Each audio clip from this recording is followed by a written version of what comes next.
दो किस्म के लोग पाए जाते हैं। एक वो जो कि ई कॉमर्स स्टार्ट कर लेते हैं, फिर उसके बाद उनको जो मुश्किलात आती है उनको समझ ही नहीं आता कि हम किस तरह से इन मसलों को हल करें, सिचुएशन को किस तरह से हम हैंडल करें, सही स्ट्रेटजी क्या होगा इसके ऊपर काम करने का। और इन डिफ़िकल्टीज़ को देखने के बाद वो लोग क्या कर लेते हैं, गिव अप कर लेते हैं। और दूसरे साइड पर वो लोग होते हैं जो कि कभी स्टार्ट कर ही नहीं पाते इस रीज़न की वजह से कि क्या मैं कर पाऊँगा या नहीं, अगर मैंने ई कॉमर्स स्टार्ट किया तो शॉपिफाई के ऊपर इन्वेस्टमेंट कितना लगेगा, मार्केटिंग के ऊपर जो पैसा है वो कितना लगता है, क्या मुझे ड्रॉप शिपिंग से स्टार्ट लेना चाहिए या reselling white label private label की तरफ जाना चाहिए। There are a lot of questions जो कि आप लोग मेरे से पूछते हैं। अभी मैं जा रहा हूँ यूनिवर्सिटी की तरफ, वहां पर पहुंचकर आप लोगों के जितने भी क्वेश्चंस हैं उन सब का मैं आंसर दूंगा। और यूनिवर्सिटी मेरा अपना है, उसका प्रिंसिपल मैं खुद हूँ, इसीलिए मैं लेट जा रहा हूँ आज, अदरवाइज मैं थोड़ा सा जल्दी जाता हूँ। लेकिन टीम वहाँ पर मौजूद है, वो सारा जो काम वगैरह है वो खुद ही मैनेज करते हैं, तो बॉस होने का ये फ़ायदा है। अभी मैं वहाँ पर पहुँचकर आप लोगों के साथ मिलता हूँ।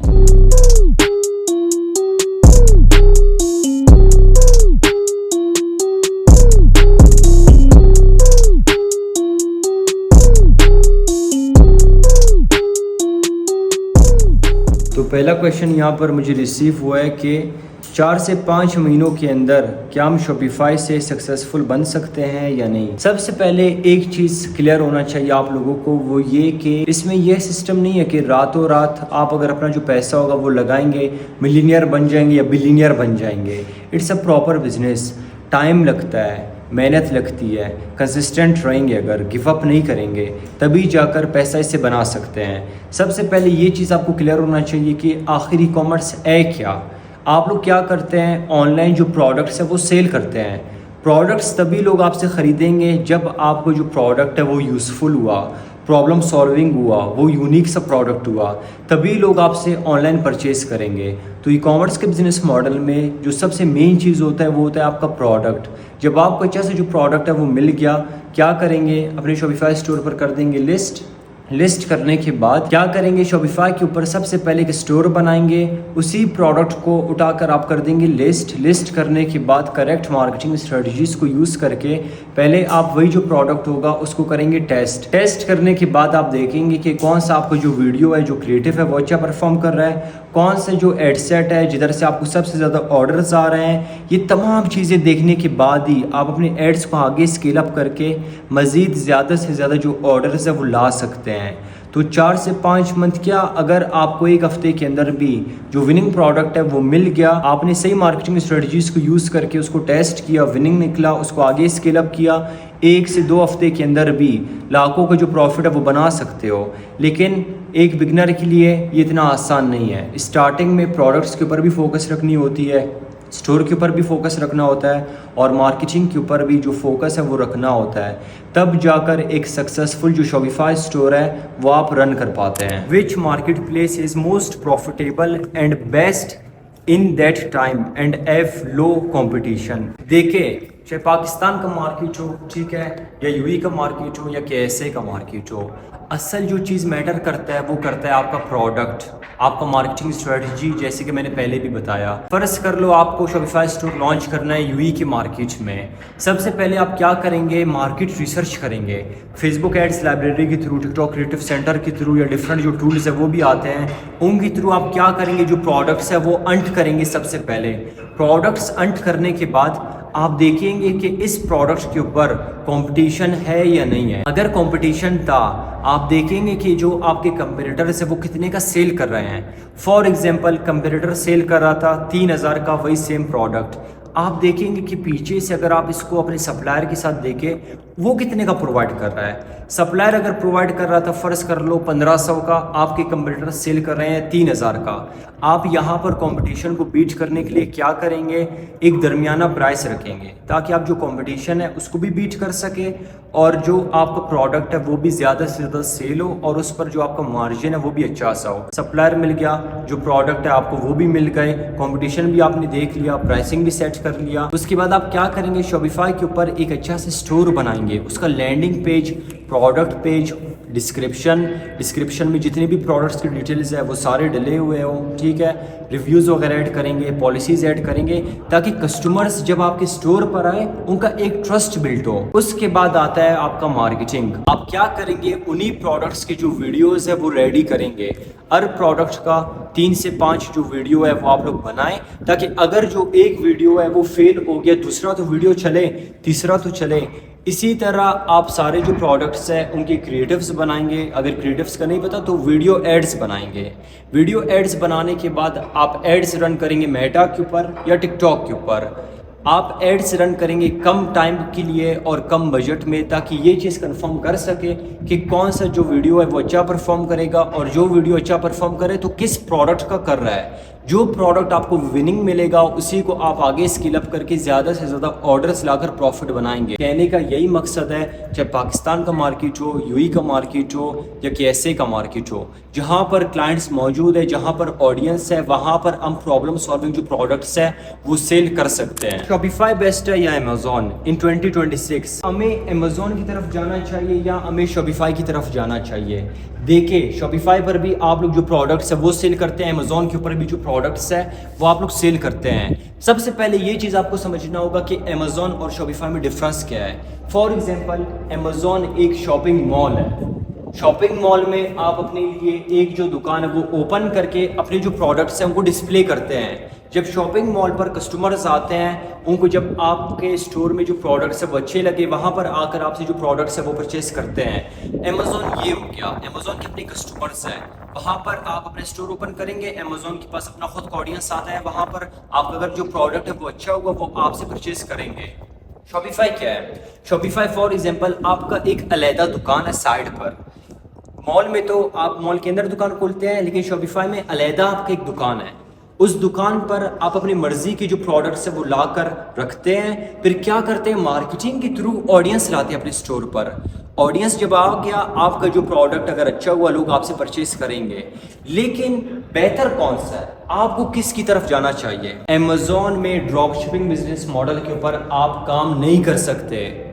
समझ गए? अगर आप पाकिस्तान में रहते हैं, आप ड्रॉप शिपिंग के ऊपर काम नहीं कर सकते। अब रह गया एक वाइट लेबल या प्राइवेट लेबल ब्रांड अमेजोन के ऊपर जो आप लॉन्च कर सकते हैं। मतलब कि जो प्रोडक्ट रिसर्च है वो आप करेंगे, स्टॉक उठाएंगे, वहाँ पर भिजवाएंगे वेयर हाउस पर। उसके लिए कम से कम आपके साथ 10 से 15 लाख का जो इन्वेस्टमेंट है वो होना चाहिए स्टॉक के लिए। फर्स्ट कर लो 10 से 15 लाख आपने लगा दिया स्टॉक के ऊपर, आपका रिसर्च अगर कमज़ोर था उस टाइम पर, आपकी जो प्रोडक्ट्स है वो आगे सेल होंगे ही नहीं। यहाँ पर आपको एक बहुत बड़ा लॉस हो सकता है। शॉपिफाई आप ड्रॉप शिपिंग बिजनेस मॉडल से स्टार्ट ले सकते हैं। जिस मार्केट में अपना शॉपिफाई स्टोर लॉन्च करने जा रहे हो, क्या करोगे, सबसे पहले अपना रिसर्च करोगे, देखोगे कि उस मार्केट में कौन से जो प्रोडक्ट्स है वो अच्छा परफॉर्म कर रहे हैं। स्टॉक खरीदने का यहाँ पर जरूरत नहीं है। प्रोडक्ट मिल गया, क्या करो, उसका सप्लायर फाइंड आउट करो, ताकि ड्रॉप शिपिंग मॉडल के ऊपर आप काम कर सके। जब आपको सप्लायर मिल गया, आप लोग ड्रॉप शिपिंग बिजनेस मॉडल के ऊपर अपना जो प्रोडक्ट है वो कस्टमर के घर पर डिलीवर करवा सकते हैं। यहाँ पर जो रिस्क के चांसेस है वो काफ़ी कम है। फर्ज कर लो जो प्रोडक्ट है वो फेल हो गया, आपके साथ स्टॉक नहीं है तो टेंशन लेने की ज़रूरत नहीं है। आप क्या करेंगे, दूसरा जो तीसरा प्रोडक्ट है उसको टेस्ट करोगे। जब वो विनिंग निकल गए, उनको आगे स्केल अप करके ऑर्डर्स लाओगे ज़्यादा से ज़्यादा।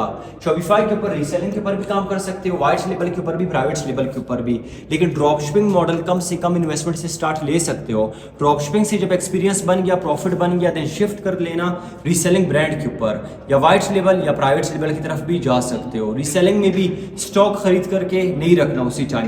पहले क्या करो, जो प्रोडक्ट्स हैं उनको टेस्ट करो, अगर अच्छा निकला स्टॉक देन ही परचेज करके आगे सेल आउट कर सकते हो। तो मेरे पॉइंट ऑफ व्यू में अगर आपके साथ इन्वेस्टमेंट कम है, एक्सपीरियंस नहीं है, तो शॉपिफाई से आप स्टार्ट ले सकते हैं। मेरे फॉलोवर रोहित ने अपना शॉपिफाई स्टोर लॉन्च किया था पाकिस्तान की मार्केट में। वो अपने स्टोर पर स्मार्ट वॉचेस सेल कर रहे थे, लेकिन 80,000 का इन्वेस्टमेंट लगाने के बाद भी उनको हुआ लॉस किस चीज़ की वजह से हुआ? वो हुआ रिटर्न्स की वजह से। अभी पाकिस्तान के मार्केट में चाहे काम करो, KSA के मार्केट में या यूएई की मार्केट में, सारे मार्केट्स में जो रिटर्न रेशियो है वो आपको देखने को मिलेगा।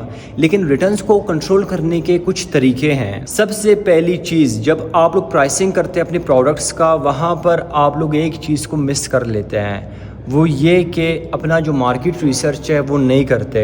आप ये नहीं देखते कि जो आपके कंपेटिटर्स हैं वो कितने का सेल कर रहे हैं वही सेम प्रोडक्ट। आप लोग रैंडमली अपना जो मार्जिन है वो लगाकर मार्केटिंग एड्स स्टार्ट कर लेते हैं। जब कस्टमर आपका ऐड देखता है वो ऑर्डर प्लेस कर लेता है, लेकिन जब वो ऑर्डर प्लेस करता है फिर फेसबुक या इंस्टाग्राम क्या करता है, उसी सेम प्रोडक्ट का जो ऐड है वो कस्टमर को दोबारा दिखाता है। जब कस्टमर ने देखा कि इस बंदे ने जो प्राइसिंग है वो कम की है, ये सस्ते में बेच रहा है, फिर वो उसी के साथ जो ऑर्डर है वो प्लेस कर लेता है, आपका जो ऑर्डर है वो रिटर्न कर देता है। तो प्राइसिंग के टाइम हमेशा मैं एक चीज़ कहता हूँ कि अपने कंपटीटर्स को देखो कि वो कितने का सेल कर रहे हैं, फिर उसी मुताबिक आप जो अपना प्राइसिंग है वो कर सकते हैं। इससे भी जो रिटर्न्स है वो काफ़ी कंट्रोल हो जाते हैं। और दूसरा सोल्यूशन ये है कि क्या करो, जब भी आपको ऑर्डर रिसीव हुआ फ़ौरन अपने कस्टमर को कॉल नहीं लगाओ कि जो ऑर्डर है वो आपने प्लेस किया हुआ है क्या मैं कन्फर्म कर दूँ। वो तो उस टाइम कह देगा कि हाँ कन्फर्म कर दो, लेकिन कुछ टाइम बाद जो कस्टमर है उसका माइंड चेंज हो जाता है। ये चीज़ आप लोगों ने नोटिस किया होगा, रात को सोचते हैं कि मैंने मुफ्त में इतना ज़्यादा खर्चा किया, मैं कैंसिल कर देता हूँ, ऑर्डर रिटर्न कर देता हूँ, तो फिर वो लोग नहीं उठाते। तो इसीलिए आप लोग क्या करें, जब ऑर्डर आपको मिला 10 घंटों के बाद या एक दिन बाद जाकर कस्टमर को कंफर्मेशन कॉल करो, तब वो प्रॉपर अपना माइंड बनाकर आपको आंसर करेगा कि हाँ जो ऑर्डर है वो प्लेस कर दो या तो कैंसिल कर दो। कस्टमर्स को उनका जो ट्रैकिंग आईडी है वो आप लोग शेयर किया करें उनको व्हाट्सएप के ऊपर, उनको कहे कि जो आपका प्रोडक्ट है वो यहाँ पर पहुँचा है, इतने दिन में आपको डिलीवर हो जाएगा। उनके जितने क्वेश्चंस थे प्रोडक्ट को लेकर वो आप लोग क्लियर करें, और अगर जो प्रोडक्ट है वो क्वालिटी में अच्छा नहीं है तो कस्टमर वो इसीलिए भी रिटर्न करता है। तो हमेशा जो चीज़ भी सेल कर रहे होगे एक चीज़ मेक श्योर करो जो प्रोडक्ट है आपका उसका क्वालिटी अच्छा हो, ताकि रिटर्न्स आपको कम से कम देखने को मिले। और उसके अलावा एक और चीज़ ट्राई करो अपने कस्टमर से एडवांस में पेमेंट उठाने का। कोशिश करो कि 250 PKR या 500 PKR वो आपको एडवांस में पे कर दे।